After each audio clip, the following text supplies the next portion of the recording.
Bona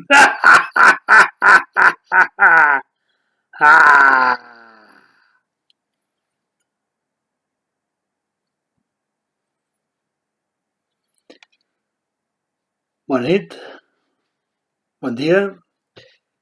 Un d'aquests temes que tant ens agraden de llibres de terror i literatura.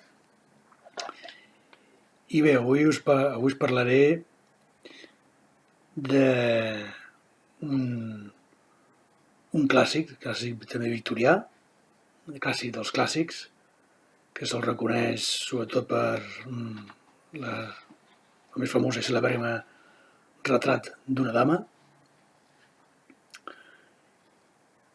i hi ha altres novel·les, va conrear la novel·la, però també la biografia i la poesia. Tenim també novel·les com La Fontana Sagrada, Les Bostonianes, L'Americà, els papers d'Aspern, si no recordo malament, i alguna de les Bostonianes i alguna més. Però sobretot va conrear sobretot el costumbrisme, no? La seva obsessió va ser entre el món americà i el món anglès, el món europeu i el món americà, no? Ell era americà i finalment als seus últims dies es va nacionalitzar anglès. Era un gran anglòfil i finalment es va nacionalitzar de la Primera Guerra Mundial. Estem parlant de Henry James. Henry James, i aquí comentarem una altra volta de rosca. Aquí tornem a tenir una tradició de edicions que ja vaig comentar de Poe, de Edgar Poe, la narració d'Arthur Gordon Pym, i aquí tenim amb l'editorial Blancanova, tapa tova, però molt completa, molt semblant. De fet, són pràcticament és la mateixa editorial d'Edicions Anaya, amb il·lustracions. Podeu veure.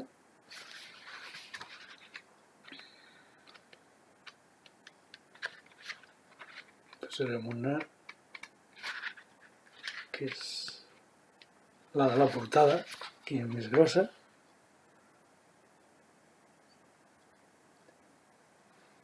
Es dona una gran plasticitat a el que és la novel·la en si, no? L'apèndix.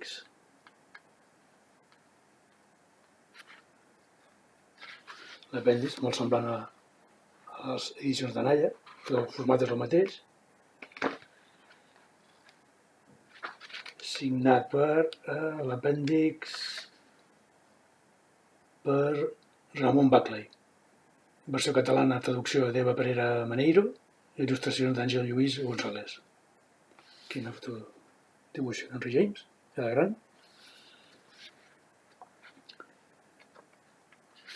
Bé, Henry James era un autor molt especial. De fet, a mi m'ha costat bastant elegir aquesta, a diferència de l'anterior, de la mateixa editorial de Poe, a passar a James. No m'he atrevit encara a Retrat d'una dama, o Les Bostonianes, o La Copa Daurada, que també em faltava per nomenar abans. I és un relat de terror. Aquesta és l'última volta de rosca, referent a que es fa una altra volta de rosca, o potser l'última, al tema del fantasma, de l'aparegut. I aquí ens ho fa d'una manera molt poètica, molt sensible, molt afonda molt els sentiments, a la psicologia dels personatges. Pot ser si és com hi ha directors de cine, més directors d'efectes especials o més directors d'escenes, hi ha directors d'actors, directors d'actrius, directors d'actors o directors d'actors en general, com ho era Spielberg, i ho era el George Cukor, que era un director amb les dones s'entenia molt bé, no? Amb les actrius. Aquí tenim un autor que és un autor psicològic, no? És que terror, jo veig la novel·la que no va semblar de terror, que sí que ho és, no? Però hi ha altres autors que ho fan molt més bé, almenys entren més amb l'atmosfera, no? La metafísica dels personatges, no? Aquí tenim un extracte del Ramon Buckley, de l'apèndix, que defineix molt bé el que és el Henry James. En la seva obra, Henry James no assoleix ni la comprensió social de Dickens o de Balzac, ni la profunditat psicològica de Flaubert, ni el dramatisme de Turgenev, ni la saviesa metafísica de Conrad. Que Conrad també és bastant complicat de llegir, bastant psicològic, però m'agrada més a mi amb el estil de Conrad. Tanmateix, cap dels seus contemporanis el va avantatjar quant al conreu de la sensibilitat, la qual, com una flor d'hivernacle, creix i desenvolupa desmesuradament en totes i cadascuna de les narracions de James. De la mateixa manera que els pintors impressionistes accedeixen a la realitat mitjançant la llum. James descobreix que la nostra sensibilitat és el que en definitiva ens obre el camí de la realitat que ens envolta. Per això les dones éssers sensibles per excel·lència són les grans protagonistes de les seves novel·les. Des de la gran Retrat d'una dama a aquesta, una altra volta de rosca que surt el principal protagonista i narració i en primera persona el narrador és la protagonista. Un institutiu que es fa càrrec, dona el treball de fer-se encàrrec de 2 nens orfes. És el tiet d'ells i li diu que, bueno, que estigui allà i que els cuidi però que no demani ajuda. Això li sembla estrany, no? Bé, al llarg de la novel·la veiem que és... no sé si ben bé es tracta de que les aparicions fantasmals, perquè la noia està per educar els nens, per protegir els nens, o se'n dona compte que ha de protegir els nens perquè comença a veure unes aparicions. 2 éssers fantasmals, una dona i un home. Però aparentment són això. I l'únic que té allà té els criats, però sobretot té la criada, la jefa dels criats, que és la que parla amb ella constantment i tenen els diàlegs a lo llarg del llibre. I un pensa, bueno, què ens volia dir James, no?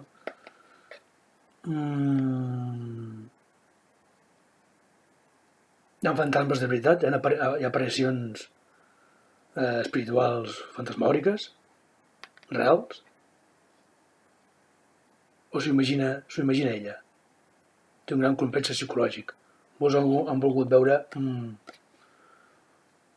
sobretot la pel·lícula d'Innocents, dels Innocents, titulada aquí a Espanya en suspense, del director, no recordo el director, perdó, amb la Deborah Kerr com a protagonista, la d'institutriu, en què fa Robert Mulligan? No Robert Mulligan, no recordo ara. Fa molta incapeu a que el personatge té grans trastorns psicològics i de repressió sexuals, no? Una histèrica, vaja.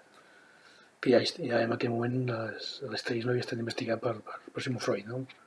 Justament en aquell moment que es publica la novel·la, el 1898. No? I sempre et queda això, no? Un final que no te l'esperes, que ha passat aquí, la relació que té ella amb els nens i tot el seu embolcall, la seva reflexió psicològica dels fets i dels esdeveniments que van passant al llarg d'aquestes 200 i pico pàgines. Un relat curt que formava part de 2 contes que Henry James va titular The Two Magic, 2 contes màgics. Aquest i Coving End. Finalitat encoberta de l'altre. No l'he llegit o no l'he vist mai traduït. Què ens vol dir, no? Què ens vol que reflexionem, que veiem que els fantasmes més estan al nostre cap,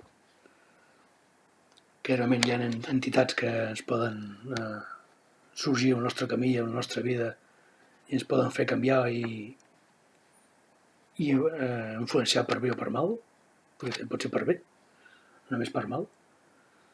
Una reflexió psicològica sexual de repressió, molt, molt adient en aquella època victoriana. Són unes reflexions que convida, no? Ja dic, qui esperi trobar aquí un Stephen King o un Misery o obres, inclús obres d'aquella mateixa època com alguns dels Baskerville o el mateix Dràcula, no. James és més complexa, és més difícil de llegir. La pàgina a vegades les tens que llegir una altra vegada per donar enrere a veure què m'està dient, que aquest home a vegades penso al fill i a vegades m'ha resultat tediós, inclús també. Però és enriquidor també, tot llibre és enriquidor i tot autor també dona molt a aprendre, no? Com a escriptor i com a lector. No? Per tant, altament recomanable i bé, si ho llegiu, us animeu, és una altra volta de rosca d'Henry James. Fins una altra.